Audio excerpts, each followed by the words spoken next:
The button on to the Development Assessment Committee meeting Wednesday, 17 September 2025. As is common practice now, we recorded all of our meetings, firstly so that we can maintain the integrity of whatever's said at the meeting, and I think also it's for the benefit of the Moorabool Weekly and the Star Weekly. So having said that, we have one apology tonight, which is Councillor Maura Berry. Other than that, we're all present. Could I get someone to confirm the minutes from the last meeting, please? Thank you, Councillor Minogue. Thank you, Councillor Kerr. Those in favour? So carried. We haven't got any presentations, have we? Deputations? No. At this point, I'll ask if there's any disclosures of conflict of interest on anything that's in the agenda tonight. No? Perfect. So we'll get straight into business and we'll work on community planning reports. So the first one, of course, is 9.1, the development of 2 dwellings at 18 Boulder Crescent in Darley. There's a recommendation in the papers tonight, councillors. Do I have any questions or would someone like to move? Thank you, Councillor Keogh. I'll move the recommendation. Hit the button and we'll even do it better. Thank you. Thank you, Mr Mayor. I'll move the recommendation. Thank you, Councillor Keogh. Could I have a seconder, please? Thank you, Councillor Sullivan. Are there any objections? Those in favour? So carried. So 9.2, we have one speaker. This is the use and development of a dwelling at 355 Butter Factory Road in Gordon. And I assume you're the speaker. Is that correct? If you could, please, if you could come up here. I was going to pronounce your first name, but you might have to do it for me. Right. If you push the green button on the front of it, yes. And you've got 3 minutes and a bit of latitude if we get into something that's important. All right, I'll try my best. Right. All right. Good evening, councillors. Thank you for the opportunity to speak. I am the property owner, as mentioned. I genuinely don't know what to say tonight. I can probably start off with a few things and just see where it goes. Look, I've owned the property for 14 years. I purchased it from a prior owner who had neglected it, let blackberries grow, done nothing with the property whatsoever. In the years that I've owned it, I've gradually cleaned up the place, replaced fencing. I don't have any blackberry on the property. The property is small, but when I purchased it, I couldn't see how doing any broadacre or any other larger farming, growing, sheep or cattle would make any money. So I went back to what I knew, and I'm from a horticulture background. Grew up in Mildura. Parents had 50 acres, vineyard, citrus, etc. I don't know how to grow beef or cattle, raise lambs or anything else. I know how to grow food, fresh food to be exact. Given the size of the property, my approach was to grow high value products that didn't require so much space. I only have 3 hectares. At present, I've got probably about 90% of the property available to grow something on. I currently use roughly 60% to grow something at the minute, and the rest is all just pasture. What is missing from the submission, which I don't know if you can see from my planning my farm management plan, is I have proposals to increase the area by removing some of the old sheds that were there when I bought the property. So I'll have more space to grow stuff. But I believe that the main issue is not that I'm growing something on the property. I understand that from what I've read, the issues relating to the planning scheme, and that it pretty much just says that the current state government rules require farmland to be farmland and that no housing should be built. And that's my understanding of why it's being refused. However, I do wish to make the point that I believe in the June meeting that was held here, one of the councillors made reference saying that the planning provisions are simply a set of guidelines and that each property should be looked at on a case-by-case application. I do also feel a bit, not gutted, but I feel a bit let down by the planning department, purely because properties around me don't do anything. There's a property immediately to the south of my property that, for all the time that I've been there, has not grown a single thing, has not had any animals, done nothing, but they've just recently built a second dwelling on farmland, and when I look up on the green light system, it says it's for bed and breakfast only. So I sort of am a bit puzzled as to how someone can have two houses on one property, but yet I've been told I'm not in line with the current planning provisions. And then when I look at my other neighbours, they all have property there, which I barely see any animals. They all have full-time jobs, yet I've gone a completely different approach, and I actually do grow food. I've got commercial clients that buy my products every single year. Nothing goes to waste. Whatever does get wasted goes straight to compost. And then, what was the other thing I was going to say?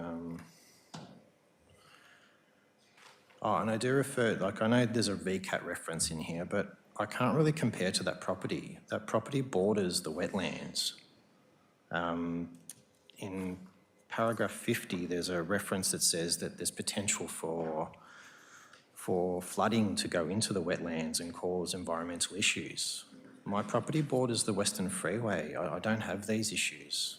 If anything, there's more chance of a truck breaking down on the freeway and causing a problem to the catchment area. And that's pretty much all I've really got. I don't have anything else to really say, folks. I just don't know what to say today, so I'm just here to say a few things which I thought were missing from the submission, and I just came in. Councillors, have you got any questions? Yes, Councillor Bingham. Thank you, Mr Mayor. I've got a question to the council officers. I note here that originally there was concern around the lack of a farm management plan, and then after consultation, a farm management plan was lodged. My question is, that farm management plan that you have now, has that alleviated some of your concerns, or is the farm management plan still lacking information? Mr Lovell, sir, or did you want to give us one of your staff?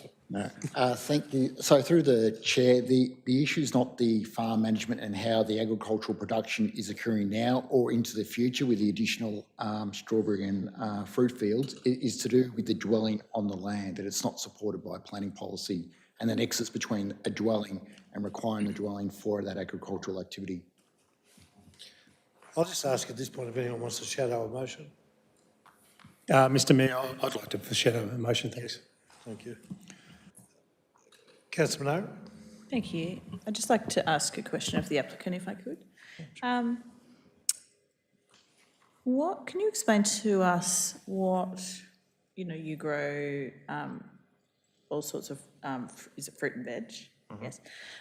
So what do you do with that fruit and veg? Do you sell it do you sell it? Do you do markets? I did try the markets, but that's not my avenue. I've got commercial clients that buy boxes and pallets of what I produce. Basically, whatever I can produce goes straight to them, and one has a chain of restaurants that they just divvy it up between, and whatever they use, they use. So I'm not, my clientele is not just little sales here and there. That's not commercially feasible. I've got enough space to grow commercial quantities, and that's where my direction is. At the moment, I do have a fair bit of space under growth, but I was planning to put in a lot more, but the problem is I'm not close enough to do it at the moment. So there's been days where I've woken up at 4 o'clock in the morning just to beat the weather to get to the property to harvest. A lot of the stuff I have is all temperature related, so I can't pick strawberries in a 30-degree day. Raspberries are the same. You can't pick them and cool them down quick enough. Councillor Murray, yes. Thank you. Knowing Gordon's climate well, so what sort of fruit and veg do you, I know it was in your application, but I just refresh on what they were? Because I know Gordon, there are certain things that you just can't grow in Gordon. No, I agree, and that's why I do have some polytunnels there that I've been trialling some bits and pieces. So I have success with items that normally no one would grow in the area, but then outside, look, the area is good for like strawberries. Raspberries do absolutely brilliant. I've got 5 different varieties that I'm trialling. 3 are on the commercial side and 2 are not. I've got probably about close to 700 fruit trees, predominantly all hazelnuts. So it's not just a mixture, it's just I've got like 3 different varieties, which 90% are one variety. I had planned to have another 10 to 15,000 strawberry plants sent to me this year, but I was let down by the supplier, so I have to wait for next year. And the rest has all been self-propagated. Raspberries grow increasingly quick, and I can double and triple the yield every year. And then with some of the product I've got, it's not just the fruit. During winter time, I sold probably about 500 to 1,000 raspberry canes without even doing anything. So not only do I get fruit, but I also have actual fibre that I can sell as well. And so winter time, that's what I usually do. Was it Councillor Sullivan or Councillor Freeman? It was. It was your Thank you. first? Yes, Yeah, Councillor thank Freeman. you. Just a question for you, Mehmet. First of all, your farm management plan is fantastic. Okay. Now, you were mentioning, I thought Councillor Manari might have picked up on it, you say, you have to get up at 4 o'clock in the morning, you're too far away. So how far away is too far away? Well, at present, I'm down basically northern suburbs of Melbourne. I've done that for 14 years, unfortunately, and I'm at an age where I'm almost 50, and I've said to my wife, this is getting too much. I basically set this all up from many years ago, going one day I would like to be on the farm, do what I used to do when I was growing up, and I'm genuinely of the mindset that I can generate enough income for myself and my wife to live on the farm without having to seek external employment. And I'm at a point where I do come up maybe 2 or 3 times during the summertime to do what I have to do.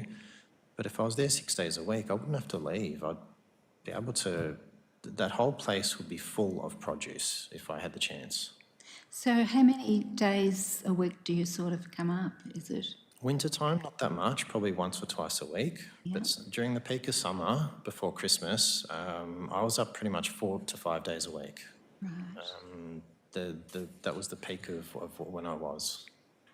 Sorry, one more. Oh, sorry, just one more. I noticed that you are going to demolish a couple of sheds. There's some infrastructure there that was existing when I purchased the property, and they're all dilapidated. As from the submission, you can see there was a new shed that was built, and that was in lieu of what was there. They are all old, they take up space, and I don't need them there. So that was planned for this year to be removed. So that space would then give you more growing space. That's correct, yeah. Right, thank you. Yeah. Councillor Sullivan, please. Thank you, Mr Mayor. To the applicant, you noted in your farm management plan and the projection going into the future sort of expansion, which would require more water. What's the water source you currently use to water the crops you currently grow? I currently have a bore that was on the property when I purchased it, and it's licensed, so I've got the number somewhere in my records, and I've got access. When I did purchase the property, I did acquire 3 megalitres water right, So I've got access to 3 meg. Yeah.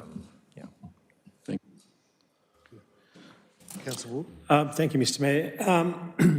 Thank you very much for answering the questions. I was very impressed with the farming zone. I suppose I've been very impressed by your story over what you've done over the 14 years. I think the whole intention of the rural land use is to produce agriculture, and I commend you on what you've done. So I just want you to confirm earlier, you said that at the moment, I think you said you're using about 60% of the available land, is that correct? And if you had more time and were able to be on site, you could actually use more of the land and further increase the agricultural production. Absolutely. If I'm there more often, I can beat the weather, I can do things in a timely manner. Sometimes I go up to the property and I'd love to be able to go down the freeway side and spray for the weeds, but the weather gets, like if I'm not there at the right time, certain things can't happen, especially weed management, pest management at the moment. There's a few more rabbits than I want. And yes, you are correct. If I had more time, I would have that entire property filled with product. Subsequent, Mr Mayor. This question is for the officers, and I note that the officers in the report referred to the relevant VCAT decision. I do obviously also recall several other examples where the construction of a dwelling has been approved on farming land. My recollection of the example given here was that when the original application was rejected in the submission at Mirrabul, it was objected by a neighbour who was, because there was a shared dam, and the neighbour had a trout farm, and he was concerned about the negative impact to the quality of his water. So I think there was a bit more to that application that's being used as an example. Am I correct there in that, Mr Bazudnout or Mark? The Alabacus decision, which VCAT refused the dwelling in the farming zone at Chapman's Road, they did look at, there was an objector, and the objector was mainly concerned about water access. They did have I think a trout fishing activity. But when you read through the decision was, can the agricultural activity, which was fruit trees, does it require a dwelling? And they could not, tribunal was not persuaded, and they mentioned that in a couple of areas, that a dwelling is required to maintain a fruit operation, or fruit trees, strawberries, market gardens, those type of activities. Thank you. So I suppose my follow-up question to that is, does putting that example aside then, does part of the consideration come into the ability of the applicant to increase the agricultural production by having a dwelling? Mr Lavelle?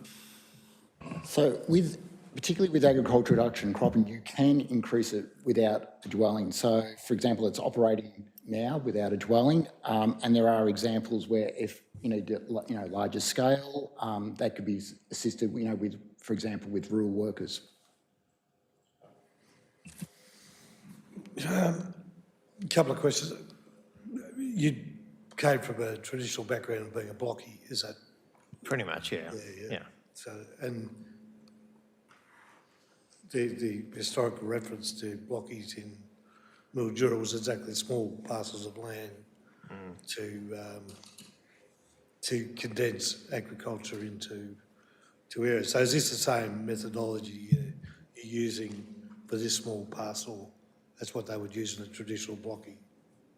Well, that pretty much is, like, my parents had I don't know, that's probably a larger property than the neighbours, but the principles would be the same here. Is that I don't have a big property, so I have to make the most of it. I mean, I can't see how, if I raised some animals, there's no way you could pay the mortgage on that sort of money. Like, it would almost be that the property had to be absorbed by a neighbour in order for it to make any money that way. I understand the gentleman to your left is saying that, that I could go and buy a house in Gordon, which is only 5 minutes down the road, but I looked this morning, the cheapest house is $800,000. My plan was not to go down that path because Like I said before, I'm 50. I've got to a point where I've got almost no mortgage. The property we own was literally going to pay just enough to have the house built, and I would have a small mortgage left over. If I go down the other path of buying a house, I extend myself by another $300,000 or $400,000. It doesn't make any financial sense to do that. Okay. Councillor Bingham. Thank you, Mr Mayor. My question, it's pretty much in line with my colleagues, Councillor Freeman and Councillor Ward. And look, I can hear the sincerity in your voice, and obviously your heart is in this application. There's a commentary, page 18, that market gardens can be conducted without the need for a dwelling, which obviously the other councillors led on to. And am I correct in saying that obviously you don't live in the area and you need to travel, Yep. but also it's not feasible for you, correct? It's not. The So amount of basically what travel- I'm yeah. saying is, if this didn't happen, What I what's do. the next steps? Is that dream over, or do you need that dwelling? For me, this has gone through my mind, and I would say that basically I'm at a point where if this does not progress through, then I will simply return the property back to pasture and allow someone else to take ownership of the property. I've got to a point where I thought I'd worked hard enough to get to where I was to make a good go of it, but I can't keep travelling. I'm not going to buy another property and have a bigger mortgage. It doesn't work for me that way. It might for someone else, but in my case, it's not. I just advise councillors when we're asking questions and we try and stick to planning issues. I mean, that's why we're here. We have to be very careful. Councillor Ward. Mr Mayor, I was going to move that we defer this motion for further consideration, if I may. I'll just ask a question before that. Was there a set of conditions ever considered for this? Should it be an alternate motion for approval? So to be chair, no, we haven't prepared any. I'll just make sure the deferral's relevant. So we'll move to defer. Yes, Councillor Sullivan? Yes. Question, if I may. Yes. Just to the applicant, please. Yes, of course. Yes. What would you consider or anticipate the increased production of the property would be if you had a residence on site as opposed to travelling? What would it, even if you could just equate it roughly to percentage terms, would it increase the production by 50% or 20%, or what would you estimate? I'm only asking for an estimate. In the vicinity of 2 to 3 times. Like at present, I only use 60% as growing area. I still have I've worked it out 20 to 25% area left. That would increase, say, the strawberries and raspberries, for example, by 2 to 3 fold. Okay. Okay. Thank you, Mr Mayor. Councillor Minari. Wait a second, thank you. Thank you. Do we have any objections to the deferral? You want to object? Okay. Councillor Ward, please. Thank you, Mr Mayor. I've asked to defer this just for further consideration because I think the applicant has proved over 14 years his commitment to the land, and I understand the purpose of the rural land use strategy, which I support, but there's been several examples of where we have granted approval for dwellings to be put on it when we are confident that it's going to increase the productivity. So we're basically, where we are confident that the agricultural land will be used for purposes that it's actually designed to protect, we actually have allowed such examples. So in this case, I think the applicant has put together a very genuine farm management plan, and his 14 years commitment as a part-time to clear what was basically a block of land to make it quite productive shows his commitment and his, to quote Councillor Bingham, his sincerity. So I think defer this motion to give this further consideration would be the right thing to do, Mr Mayor. Thank you, Councillor Ward. Councillor Keogh, push button, please. Thank you, Mr Mayor. I believe that our very senior planner has written an excellent, fair report. I can see no reason why I should vote any other way than the way he has recommended. Just quickly, the proposal does not comply with 7 items in the MPS and the PPF, which we all know as the Municipal Planning Strategy and the Planning Policy Framework. It's also inconsistent with the VCAT ruling regarding a market garden in close proximity to the Gordon Township. So I encourage my councillors to accept the advice of our very well-experienced town planner. Thank you, Thank you, Councillor. Mr. Mayor. Thank you, Councillor Kerr. Councillor Minari. Thank you, Mr Mayor. Can I just remind everyone, this is just to move to defer. We aren't making a decision tonight. And as we know, I can't speak on behalf of everybody, but the applicant, some applicants often reach out and we're able to visit properties and things like that and have a more of a in-depth discussion. And the applicant, I don't know the applicant, I haven't spoken to the applicant until tonight.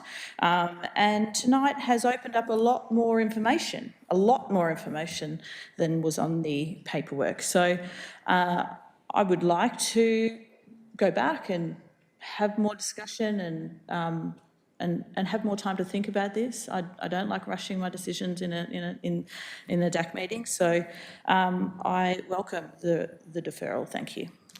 Thank you. Councillor Bingham, you wish to speak for or against? I'll speak for the motion, Mr Mayor.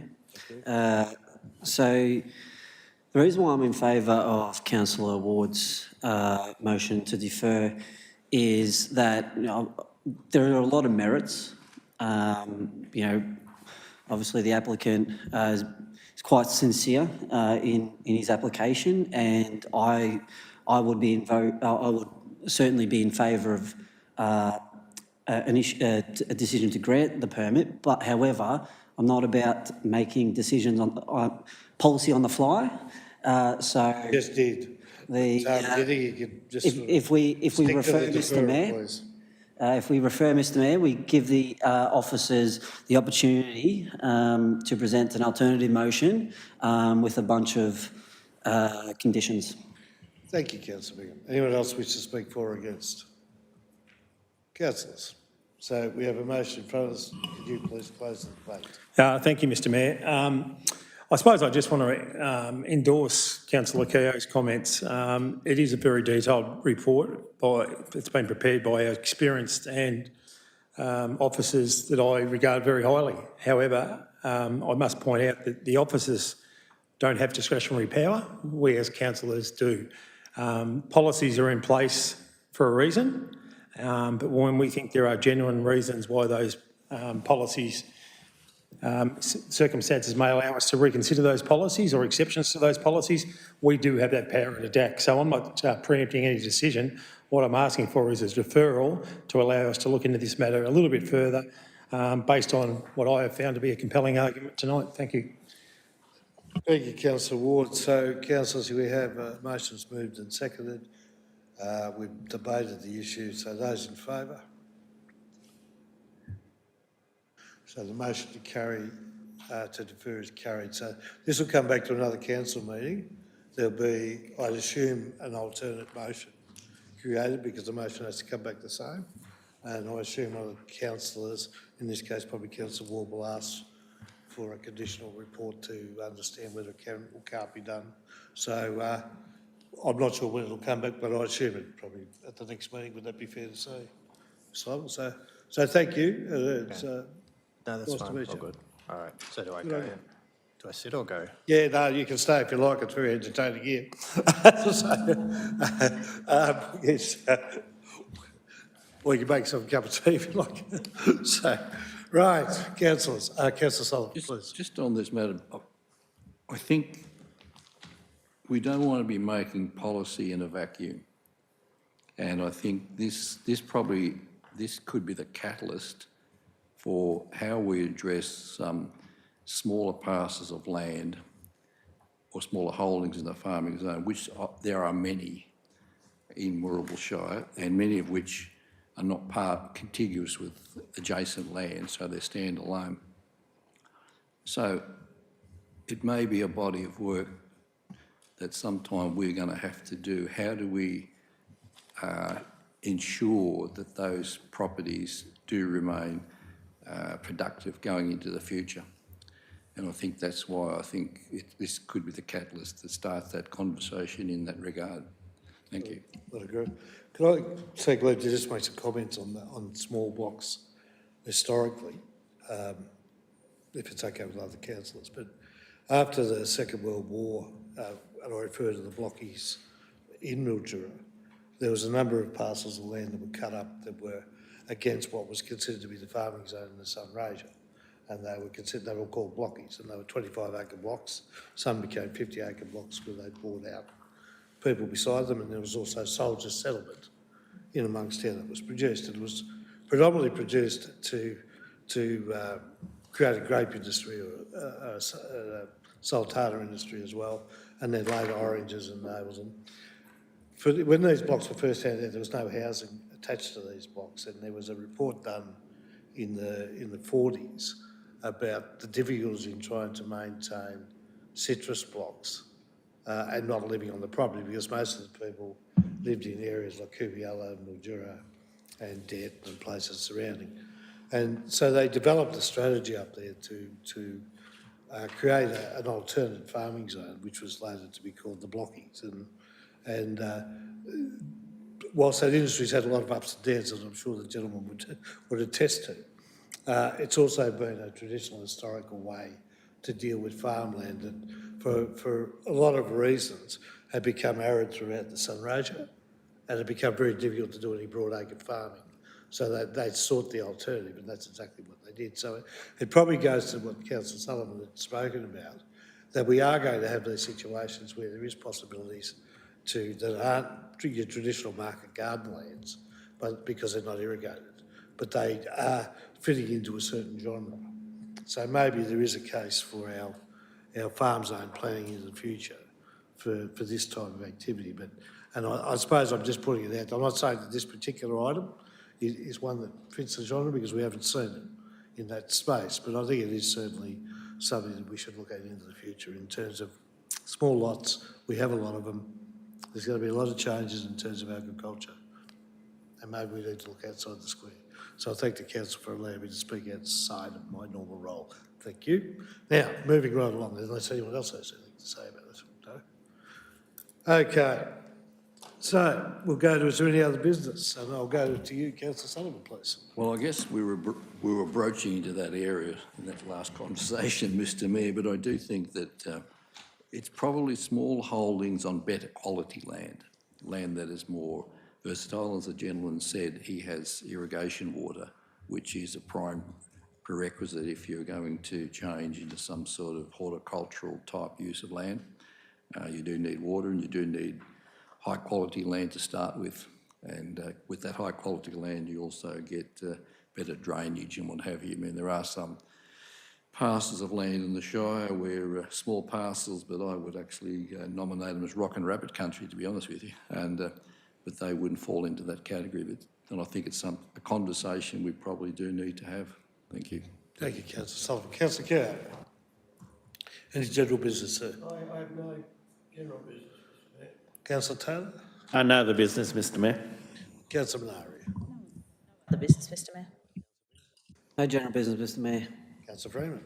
No general business, Mr Mayor. And Councillor Ward. So thank you. General business, Mr Mayor, thank you. Right. So that concludes tonight. So do we have a VCAT report? No. So that concludes tonight's meeting. The next meeting is on what date, Mr Bazinda? 15 October. 15th of October? Magnificent. And we may see you there, sir. Thank you.